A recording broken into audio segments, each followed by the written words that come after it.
What's going on, everyone? Welcome back to the channel. It's been quite a while on a video, or I'll hold still for you. We're getting back into lawn and garden season, and I wanted to show you something I'm running into on the machine in front of me, the engine in front of me, just to give you kind of some pointers if you're dealing with this same problem, what you might look out for. So what we have here is a Honda horizontal shaft engine. You can use this same technique on about anything. What we're going to do, this one in particular has a new carburetor on it because it starts hard and it runs funny. And so I just wanted to show you, if you've tried everything, what you might look at doing. So the way that I'm able to get this started is I have to give it a shot of starting fluid or brake clean directly into the carburetor, otherwise it won't start. But once I do that, it'll start and kind of run rough, just a little bit up and down idle. But I want to show you in particular one thing that I can do to really make it act up. What I'm going to do is when I start it, I'm going to take my brake clean and just kind of spray with the straw around this mating surface where the carburetor bolts to the head. You can see that we've got a gasket there, we've got a plastic plate on Honda, and then behind that there's another gasket. But I'm just going to get it started up here and show you kind of how it runs when I spray around with brake clean.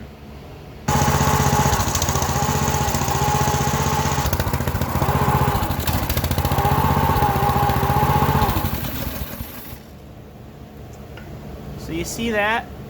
It got so bad there that it would run, idle very rough, but then as soon as I sprayed in that area, it died.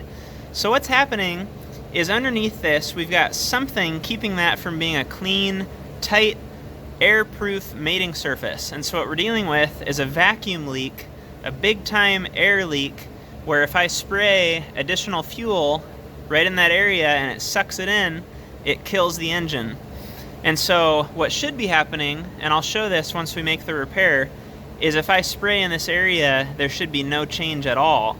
The only time there should be a change is if I spray fuel up in here and it draws it in, because we know that it's drawing air right here, but that should be the only area that air is being drawn in to the engine. So I'm going to go ahead and take this carburetor off and I'll show you what I find. So I believe we found our problem already. Bear with me on the flashlight, my other flash is dead.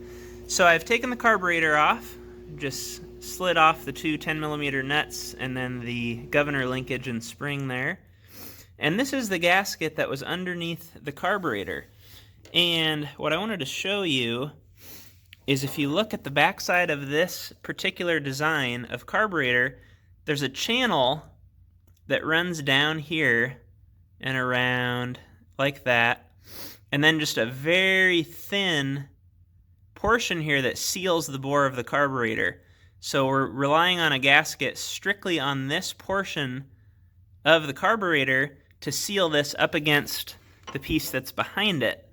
But if we look at this gasket, it's got a much larger opening. And so I'll just go ahead and hold this up here on the back side of the carburetor and show you kind of what that looks like, if I can do it. There we go. So you see there, with that lined up, it's nowhere near where we need it to seal on the back of the carburetor. However, where this gasket does perform well is on the front side of the carburetor in the direction of the air filter. If I hold it up there, it's a perfect match.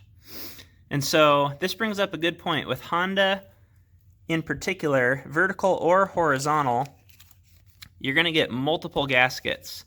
For some reason, Honda thought it was a good idea to use as many gaskets as possible. And so I want to show you where each of these gaskets go. And I'm assuming that the one gasket behind this plastic plate is okay. I'll go ahead and pull that off just to be sure. But I'll show you these three gaskets that come and where they go. So starting at the head, we have this D-shaped gasket. That's going to go behind this plastic plate, and you'll know for sure because there's a D shape in the head that this lines up with. I think it's this direction. lines up perfectly with the head. Then we've got our black plastic plate.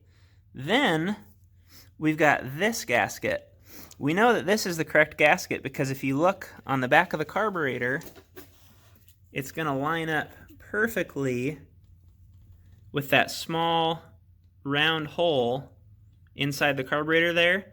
And then this kind of square portion at the lower right of the gasket lines up with that square portion on the carburetor. And then finally, we already looked at this gasket, but this would go on the outside, or in most cases, you can reuse the one that comes with the engine originally. I prefer this one. It's just a little bit thicker and more robust, but you can use either one. It's going to work fine on the outside air filter side of the carburetor. So we'll get this put back together and we'll do our same test with spraying the brake clean, and we'll see if we got it solved.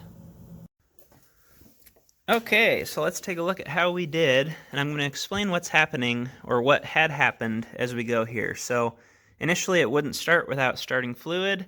Reason being is we need suction from the piston pulling in fuel and air to get things started. With that giant air leak, we weren't able to create that suction to get enough fuel, so we had to give fuel directly that kind of trickled in there to start the engine. So let's take a look here. Put our choke on. So that's a good sign to start with. And now, let's double check.